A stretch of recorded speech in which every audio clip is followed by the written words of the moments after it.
అంటే ఆ కుటుంబాన్ని కూడా చూడొచ్చు. ఇలాంటి సంఘటన ఇంకా ఏ కుటుంబంలో జరగద్దని చెప్పి కూడా ఆ కుటుంబ సభ్యులు చెప్తున్నారు. సో ఆ సోమేష్ వాళ్ళ సిస్టర్ కూడా మన దగ్గర ఉంది. తనంటే ఎంతో ఇష్టం అని చెప్పి కూడా తల్లిదండ్రులు చెప్తున్నారు. సో ఎక్కువ తనతో ఉండేవాడంట. ఒకసారి వాళ్ళ సిస్టర్తో కూడా మాట్లాడదాం.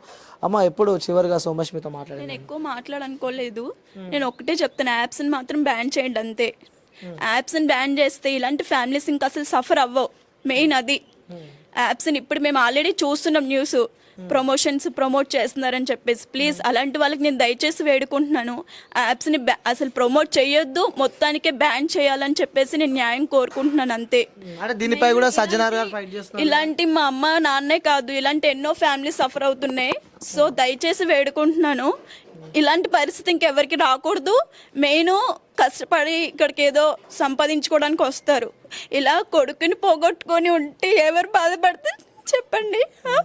సో దయచేసి వేడుకుంటున్నాను, యాప్స్ని మాత్రం బ్యాన్ చేసి ఇలాంటి వాళ్ళని ప్రమోట్ చేస్తున్న వాళ్ళందరినీ అరెస్ట్ చేసి మాకు సరైన న్యాయం చేయాలని చెప్పేసి వేడుకుంటున్నాను అంతే. మాకు న్యాయం అనేది యాప్స్ని బ్యాన్ చేసి ఇలాంటివి ఇంకొకసారి రిపీట్ కాకుండా ఉంటే చాలండి అంతే. అంటే ఏమంటున్నవారు సోమేష్? ఇప్పుడు మీతో చాలా ఇష్టంగా ఇష్టంగా ఉండరా మరి? అన్నయ్య అన్నప్పుడు చెల్లెని ఎలా చూసుకుంటారు, అమ్మ నాన్నని ఎలా చూసుకుంటారు?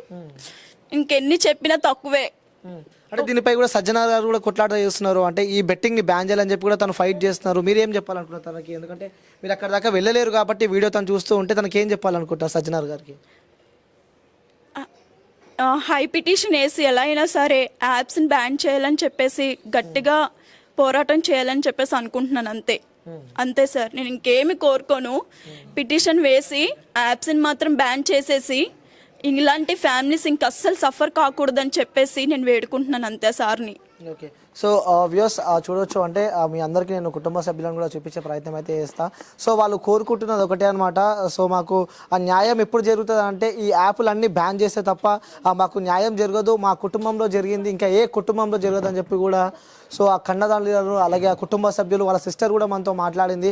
సో నిజంగా అంటే ఇక్కడ నేను లొకేషన్లో ఉన్నా కాబట్టి చాలామందికి చెప్పదలుచుకున్నా. సో దయచేసి చెప్తున్నా, మీకు దండం పెట్టి మరి రిక్వెస్ట్ చేస్తున్నా అని చెప్పి చెప్పుకోవచ్చు. ఎందుకంటే కని పెంచి 29 సంవత్సరాలు అనమాట సోమేష్కి. సో ఒక్కడే కొడుకు. అతను పెద్దగా అయిన తర్వాత కూడా సో ఆ కుటుంబాన్ని చూసుకుంటాడని చెప్పి వాళ్ళు ఎంతో కష్టపడి ఆ కొడుకును పెంచారు. సో బిడ్డ పెళ్లి చేశారు కష్టపడి. వాళ్ళు ఇక్కడ ఆ పైపుల కంపెనీలో ఏదో హెల్పర్గా ఆ మదర్ అలాగే వాళ్ళ నాన్న జాబ్ చేస్తూ ఉండేవాళ్ళంట. కానీ సడన్గా ఈ బెట్టింగ్కి తను అలవాటు పడి సడన్గా తన మైండ్ మొత్తం డిస్టర్బ్ అయిన తర్వాత కూడా తను మార్నింగ్ లేచి నేను వాష్రూమ్కి వెళ్తున్నా అని చెప్పి కూడా తను ఇక్కడ నియర్ బై రైల్వే స్టేషన్ దగ్గరికి వెళ్ళి కూడా తను అక్కడ చనిపోయాడు. నిజంగా చాలా బాధాకరం. ఆల్రెడీ దీనిపై కూడా సజ్జనార్ సార్ కూడా దీనిపై పోరాటం చేస్తున్నారు. సో మనస్ఫూర్తిగా కోరుకుంటున్న ఎవరైతే ప్రమోట్ చేస్తున్నారో సో వాళ్ళని ఫస్ట్ వాళ్ళపై చర్యలు తీసుకోండి. ఎందుకంటే వాళ్ళని చూసి వాళ్ళ ఫాలోవర్స్ చాలామంది ఇలా బెట్టింగ్ ఆడి అంటే నిజంగా డబ్బులు వస్తాయేమో అని చెప్పి కూడా వాళ్ళు ఇక్కడ బెట్టింగ్ ఆడి కూడా ప్రాణాలు కోల్పోతున్నారు. ఇలా మనం చూస్తూనే ఉన్నాం. ఇలా జరుగుతున్న సమయంలో సజ్జనార్ సార్ కూడా చాలా సీరియస్గా ఫైట్ చేస్తున్నారు. ఇలాంటి ఒక సమయంలో కూడా ఇలాంటి ఒక ఘటన చోటు చేసుకోవడం నిజంగా చాలా బాధాకరం అని చెప్పుకోవచ్చు. సో ఎవరైతే బెట్టింగ్ ఆడుతున్నారో దయచేసి చెప్తున్నా, బెట్టింగ్ ఆడకండి.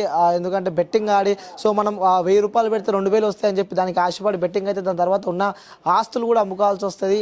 ఇలాంటి ఈ కుటుంబంలో జరిగిన నిజంగా చాలా బాధ అనమాట. సో ఏ కుటుంబంలో కూడా జరగొద్దు. సో ఇక్కడికి నేను వచ్చుడు కారణం కూడా జనాలందరికీ చూపియాలి. ఆ కన్నా తల్లిదండ్రులు అలా కుటుంబ సభ్యులు ఎలా వాళ్ళు బాధపడుతున్నారో వాళ్ళ ఆవేదన ఏందో వ్యక్తం చేయడానికే మేము ఇక్కడికి రావడం జరిగింది. వీళ్ళని ఇబ్బంది పెట్టడం కోసం అయితే కాదు, అందరికీ తెలియాలి. ఇలా చూపిస్తేనన్నా ఇంకొంతమంది మారుతారేమో అని చెప్పి ఒక ఉద్దేశంతో మేము ఇక్కడికి రావడం జరిగింది. సో మళ్ళీ ఒకసారి చెప్తున్నా, ప్లీజ్ బెట్టింగ్ ఆడకండి, మీ జీవితాన్ని మీరు కోల్పోకండి. సో ఇది ఇక్కడ మన ఇంటర్వ్యూ. సో మేము చెప్పాలనుకున్నది కూడా అదే. ముఖ్యంగా చెప్పాలంటే కోవిడ్ టైం తర్వాతనే చాలామంది బెట్టింగ్కి బానిసలు అయినట్టయితే మనకి తెలుస్తుంది. ఎందుకంటే కోవిడ్ టైంలో వాళ్ళు ఇంట్లో ఉండి వాళ్ళు ఎక్కడ ఏమి బయటికి వెళ్ళి వర్క్ చేయలేని సందర్భంలో కూడా ఈ బెట్టింగ్కి బాగా అలవాటు పడ్డట్టయితే మనకైతే తెలుస్తుంది. సో ఇప్పుడు ఆ కోవిడ్ అయిపోయింది, బయటకు వచ్చి ఎంతక్క మీరు వర్క్స్ చేసుకొని కానీ మీకేమైనా అయితే మీరు ఒక్కరే పోతారేమో కానీ మిమ్మల్ని నమ్ముకుని ఒక కుటుంబాలు అలాగే చాలామంది కుటుంబ సభ్యులు ఉంటారు. వాళ్ళను మీరేదో చేసి వాళ్ళని రోడ్లపైకి అయితే తీసుకురాకండి. సో నిజంగా సోమేష్ని అయితే మనం తీసుకురాలేము, కానీ అలా సోమేష్లా ఇంకెవరు కావద్దని చెప్పి కూడా మనస్ఫూర్తిగా కోరుకుంటా. సో కెమెరామ్యాన్ శ్రీనివాస్తో అనిల్, హైదరాబాద్, కుండ్లపోచంపల్లి.